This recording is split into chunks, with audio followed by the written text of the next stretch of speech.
ஒரு குட்டி கதை படிச்சதுல பிடிச்சது. ஒரு இளைஞர் ஒரு தொழில் ஆரம்பிக்கலாம்னு நினைச்சிட்டு இருந்தாராம். அப்போ பக்கத்துல இருக்கிறவங்க எல்லாரும் ஒருத்தர் வந்து சொன்னாங்களாம், உன்னை காட்டிலும் பெரிய ஜாம்பவான்கள்லாம் இருக்காங்க, அதனால நீ ஆரம்பிக்காத, நீ தோத்து போயிடுவேன்னு சொன்னாங்களாம். இன்னொருத்தர் வந்து கட்டாயம் நஷ்டமாயிடும்னு சொன்னாங்களாம். இன்னொருத்தர் நீ நல்லா வருவ அப்படின்னு சொல்லிட்டு பின்னாடி போய் காசிப் பண்ணாங்களாம். இவனுக்கெல்லாம் என்ன படிச்சிருக்கான், என்ன தொழில் தெரியும், இவன்லாம் பண்ண முடியுமா அப்படின்னு சொல்லிட்டு இன்னொருத்தர் சொன்னாராம். உடனே அவருக்கு ரொம்ப மனசு உடஞ்சு போயிட்டாராம்.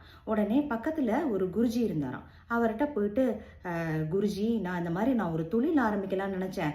ஆனா என்னை சுத்தி எனக்கு நடக்கிறது எல்லாமே தெரியுது. என்னை பத்தி காசிப் பேசுறாங்க, என்னை பத்தி நெகட்டிவிட்டியா பேசுறாங்க, என்னை ரொம்ப டிஸ்கரேஜ் பண்றாங்க. என்னால அதை தாங்கிக்கவே முடியல. அதனால என்னோட தொழில என்னால ஃபோக்கஸ் பண்ண முடியல அப்படின்னு சொன்னாராம்.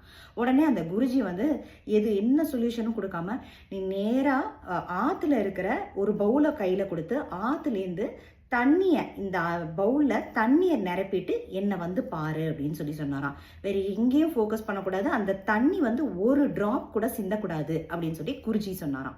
உடனே இவர் வேகமா போனாராம். போயிட்டு பவுல்ல தண்ணியை ரொப்பி அதை வந்து சிந்தாம அதை மட்டுமே கவனமா, ஆனா எல்லாரும் வந்துட்டு பவுல்லேருந்து சிந்தாம ஏதோ அதையே பார்த்துட்டு போறான்னு ஏகப்பட்ட விமர்சனங்கள் வந்துதான் வழி பூரா. ஆனா இந்த இளைஞர் வந்துட்டு தன்னோட கவனத்தை செதற விடாம அந்த பவுல்ல இருக்கிற ஒரு தண்ணி கூட கீழே சிந்தக்கூடாதுங்கிற கவனத்திலேயே கொண்டு போய் குருஜி கிட்ட போய் சேர்த்தாராம்.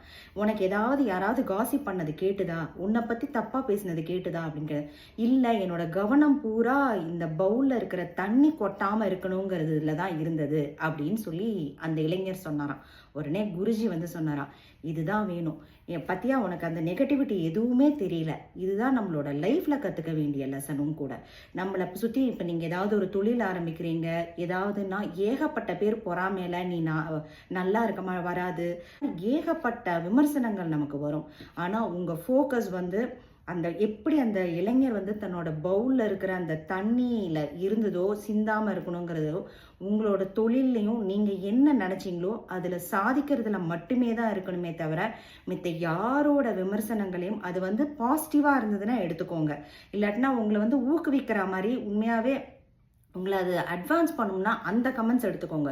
மிச்சப்படி நெகட்டிவிட்டி, நீ வந்து வளர மாட்ட, உனக்கு இது வராது போகாது, இதை எதையுமே நீங்கள் காதில் வாங்கிக்காம இருந்தீங்கன்னா நீங்களும் கட்டாயம் சிறந்து விளங்குவீங்க.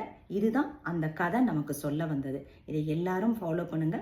லைஃப் சிறப்பாக இருக்கும். தேங்க்ஸ் ஃபார் வாட்சிங்.